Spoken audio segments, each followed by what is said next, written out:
All right, well, I would say many people might be interested in catching a flight further down south to get away from this cold weather. But Sean, you were saying it feels much, well, I wouldn't say feels much better, feels slightly different than it has been in the past couple of days. It's not 5 below zero, right. It's maybe 4 or 5 is what the air feels like now. Yeah, it's those little baby steps. Yeah. And if you think this morning was cold here in Indy, parts of North Alabama, South Central Tennessee were 15 degrees colder than the start we had. Really? I know that seems counterintuitive, but it's also an area that has much more snow on the ground. Okay. So deep, fresh snow under a clear night and a calm wind will do it every single time.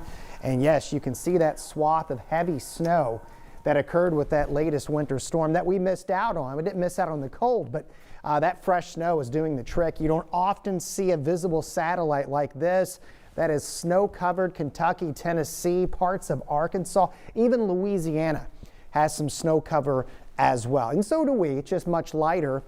Some clouds are starting to block out the sun for now. I still think we may get some intervals of brightness again occurring later this afternoon. These are current temperatures.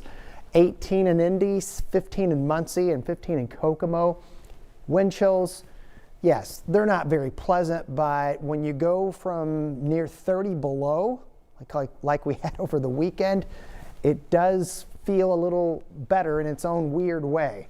18 right now with some sun mixing through the cloud cover. The remainder of today, that wind chill stays above zero. Temperatures holding in the lower to mid 20s and then falling down into the teens as we go through the overnight. So the wind is going to be a player in the forecast tonight, stays from the southwest.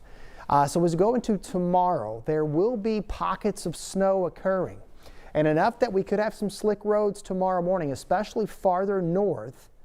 And then as we go throughout the day, fair game anywhere in our viewing area to see some snow. I don't think it's going to be a whole lot, but even just a little bit tomorrow could make for some slick travel.